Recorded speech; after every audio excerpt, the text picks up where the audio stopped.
Olá!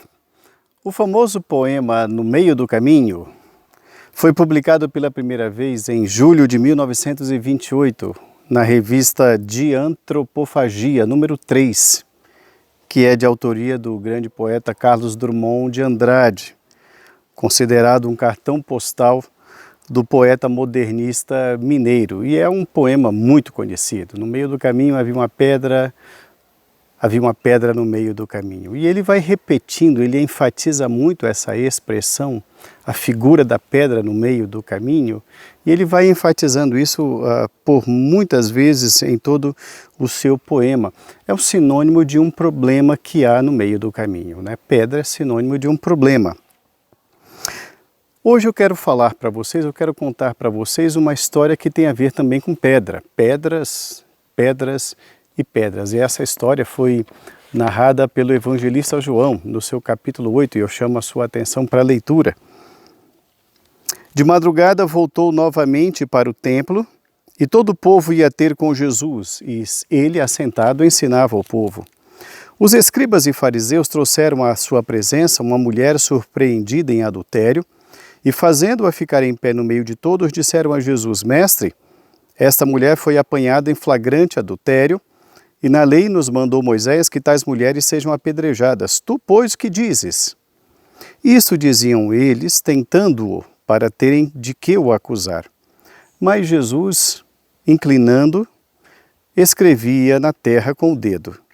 Como insistissem na pergunta, Jesus se levantou e lhes disse: Aquele que dentre vós estiver sem pecado, seja o primeiro que lhe atire uma pedra. E tornando a inclinar-se, continuou a escrever no chão.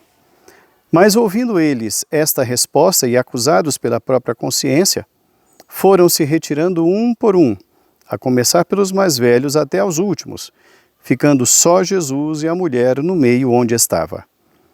Erguendo-se Jesus e não vendo a multidão, a ninguém mais, além da mulher, perguntou-lhe: Mulher, onde estão aqueles teus acusadores? Ninguém te condenou? Respondeu ela: Ninguém, Senhor. Então lhe disse Jesus: Nem eu tampouco te condeno. Vai e não peques mais. Essa história é muito conhecida. Mesmo aquelas pessoas que jamais entraram numa igreja já ouviram falar dessa história, e muitos confundem esta mulher aqui do texto de João com Maria Madalena. E na verdade o texto não está tratando de Maria Madalena. Essa mulher é uma mulher anônima. É uma mulher da qual não se sabe o nome ou qualquer da sua origem, mas definitivamente não é Maria Madalena. Existe uma tradição católica que diz ser, mas a Bíblia mesma, ela não afirma ser Maria Madalena. Essa história sobre pedra que Carlos Drummond de Andrade escreveu em 1928, ela é muito particular e muito conhecida. Entretanto, essa história da qual trataremos hoje, ela é muito mais conhecida e ela fala de algo que foi uma grande transformação na vida daquela mulher. Nessa história que nós acabamos de ler, narrada pelo evangelista João, há 3 personagens principais. E esses 3 personagens, ou essas 3 personagens, elas podem simbolizar 3 ações na história de hoje. A primeira personagem é a mulher, a segunda personagem está ali personificada na pessoa ou nas figuras dos acusadores, e a terceira personagem é Jesus. O nosso objetivo hoje, na nossa reflexão, é falar sobre o tema pedras no caminho. Pedras no caminho, a partir da análise dessas 3 personagens: a mulher, os acusadores e Jesus. Vamos observar então as ações por trás dessas personagens. Primeiro, a mulher. A ação da mulher, ela representa a ação danosa do pecado na vida humana. A ação da mulher representa a ação danosa do pecado na vida humana. Aquela mulher foi flagrada em adultério e os homens a trouxeram para que Jesus a julgasse. Na verdade, o objetivo não era julgar, não era o julgamento, mas quem estava sendo julgado julgada ali não era a mulher, mas era Jesus. O objetivo daqueles homens era tentar encontrar algum erro em Jesus. Ora, o que é que essa mulher tem a ver com isso? Aquela mulher era conhecida da sociedade, da comunidade. Então aqueles homens a flagraram e levam-na em público até a presença de Jesus. Aquela mulher está em pecado, isso é um pecado flagrante. Entretanto, aqueles homens não levam o homem com quem ela estava. E o texto de Levítico diz que os dois devem ser levados a julgamento e a apedrejamento. Onde está o homem? Não se sabe, mas o objetivo deles era pegar aquela mulher como isca. A ação da mulher, irmãos, ali é uma ação danosa que o pecado faz na vida de uma pessoa. O pecado nos separa da comunhão com Deus. O pecado nos afasta, nos leva para longe, mas muito distante de Deus mesmo. O pecado também nos traz vergonha pessoal. É muito triste nós termos que analisar os nossos próprios erros, ainda mais quando eles são expostos publicamente. Expõe famílias. O pecado pode expor tanto a família de um quanto a família do outro. O pecado também, irmãos, ele pode nos fechar portas, pode nos impedir de novas oportunidades que, porventura, venham a aparecer. Uma mancha, um erro lá do passado, pode sim bloquear uma passagem para o futuro. Então nós estamos observando aqui algumas das ações danosas do pecado na vida do homem. Aquela mulher, ela não tinha mais o que esperar. Ela estava no meio de um julgamento de homens. Ela não tinha nada além de esperar, a não ser a sentença derradeira do apedrejamento. Ela sabia que, ela tinha conhecimento de que a lei lhe dava por julgamento final, por veredito, a morte por apedrejamento. Então estamos vendo a primeira análise, a ação da mulher, que simboliza a ação danosa do pecado na vida do ser humano. Vamos analisar agora a segunda personagem, ou os personagens que aparecem depois, que é a ação dos acusadores. Primeiro, a ação da mulher. Segundo, a ação dos acusadores, que representa aqui aqueles que nos acusam os pecados, aqueles que apontam para nós os nossos erros e os nossos pecados. Como é a ação dos acusadores? A ação dos acusadores é de buscar nossas falhas, de descobrir os nossos erros, de expor as nossas fragilidades e as nossas fraquezas em público. O objetivo deles é de nos usar, de lançar no nosso rosto o nosso passado vergonhoso de erros. Eles não demonstram piedade. Ali, além dos acusadores e além da mulher e de Jesus, também havia outros espectadores, e aqueles espectadores aguardavam curiosos o desfecho da história, muito provavelmente esperando a oportunidade ou o sinal verde para o apedrejamento. Os nossos acusadores, eles nos observam para detectar os nossos pontos falhos e usá-los contra nós mesmos. Aqueles homens, aqueles acusadores, foram capazes de observar o pecado da mulher, de ver o pecado da mulher, mas eles não trouxeram o homem com quem ela estava, nem conseguiram enxergar os seus próprios pecados, quando Jesus Cristo disse: aquele que estiver sem pecado, seja o primeiro a atirar pedras. Todos fugiram, eles não tiveram a capacidade de enxergar os seus próprios erros, mas tiveram capacidade de enxergar o erro naquela mulher. Aqueles homens, a ação dos acusadores também, irmãos, é um julgamento que é injusto. Eles estão usando aquela mulher. Vocês sabem que uma das piores sensações que o ser humano pode desfrutar é o sentimento de ter sido usado por alguém. É muito amargo, é muito triste esse sentimento. Eles estão usando aquela mulher contra Jesus.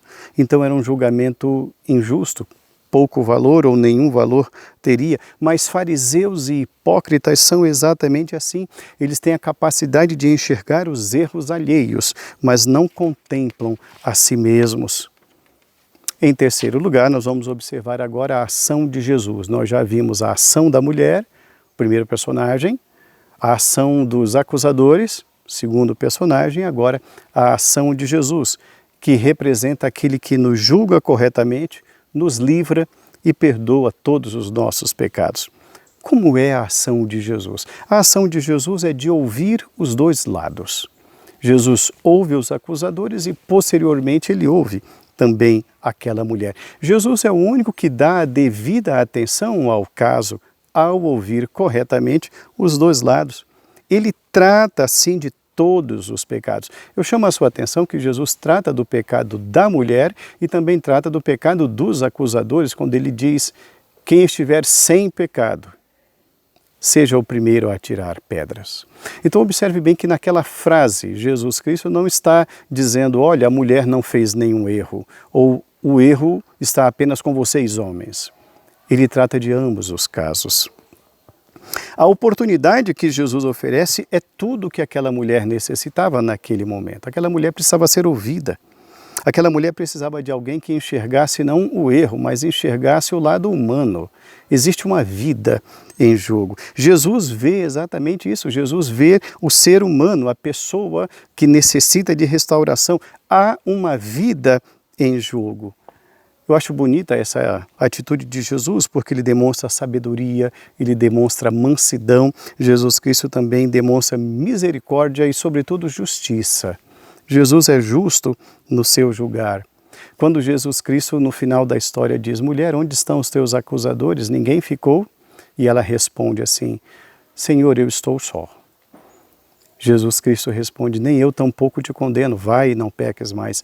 Essa expressão de Jesus, vá e não peques mais, significa dizer que Jesus não compactua com o pecado nem aniquila o pecador. Jesus oportuniza um momento de restauração.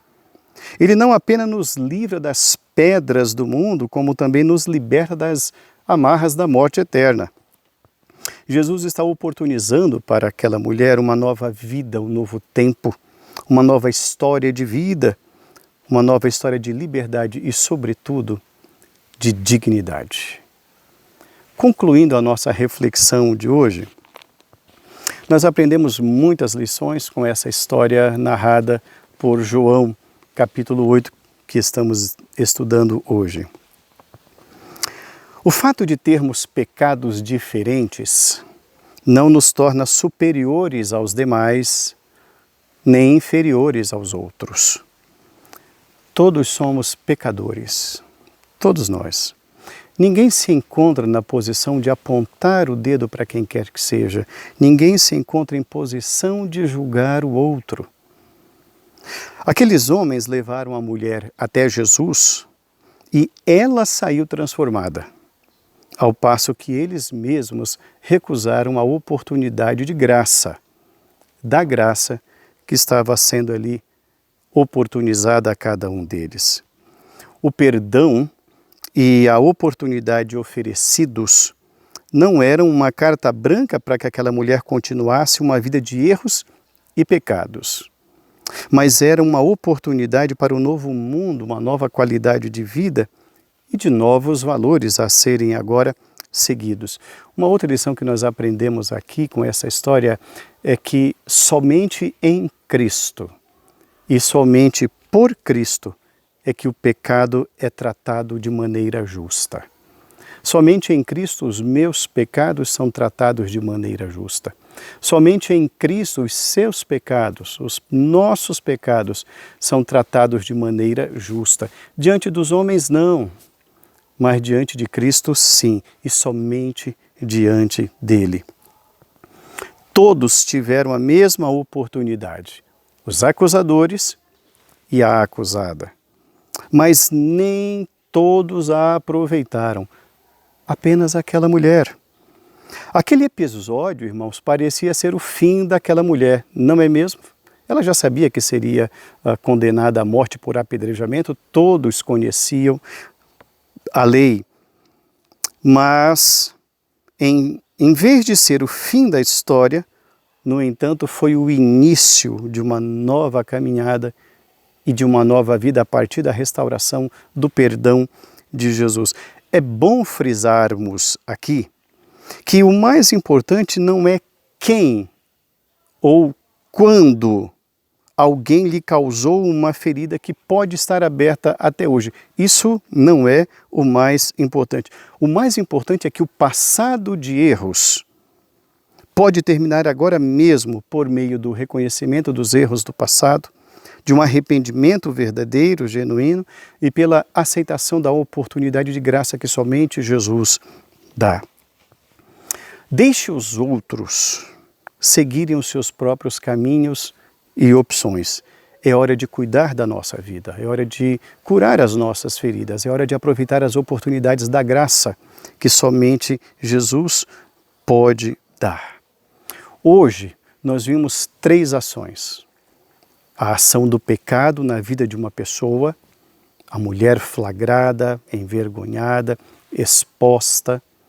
Vimos a ação dos acusadores, impiedosos, injustos, e vimos a ação de Jesus, acolhedora, misericordiosa, que oportuniza uma vida de graça. Dessas 3 ações, da mulher, pecado, dos acusadores, injustiça, e de Jesus, Salvadora, qual você prefere? Qual você quer receber hoje? Qual dessas 3 ações, qual dessas 3 atitudes você quer receber exatamente agora, enquanto está me vendo e me ouvindo? Será que não é hora agora de abandonar os erros do passado, de não se importar com o julgamento dos outros? Será que não é hora de receber a graça de Jesus? Será que não é o momento oportuno para recebermos a bênção de uma transformação? Eu quero que você pare para pensar nisso agora. 3 atitudes, 3 personagens, 3 ações. Qual delas você precisa? Qual delas você prefere?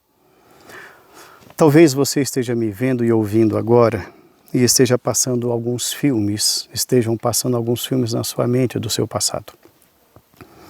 O seu passado ou a sua vida podem estar totalmente revirados. Pode estar tudo fora do lugar. Mas somente Jesus Cristo tem o poder de ordenar todas as coisas, mesmo o nosso passado. Somente Jesus Cristo é quem pode nos oportunizar e nos oferecer um presente digno e um futuro transformador. Eu quero orar por você.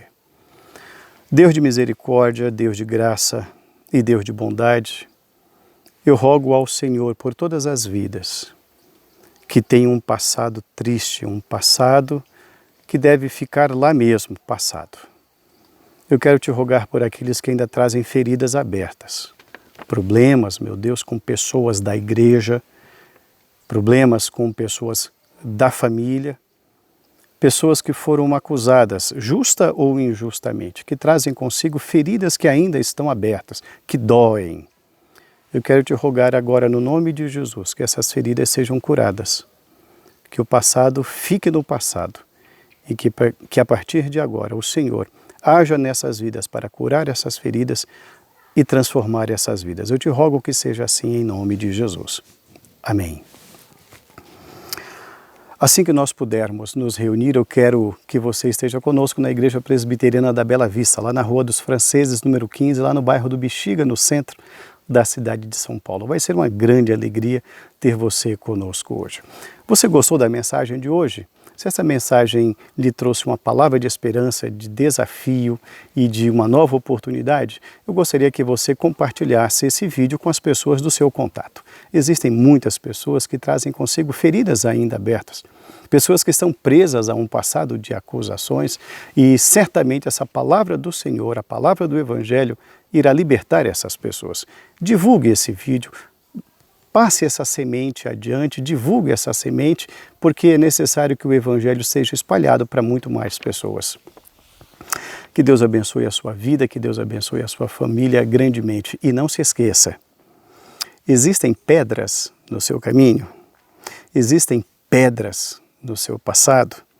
Não importa se há e não importa quantas há.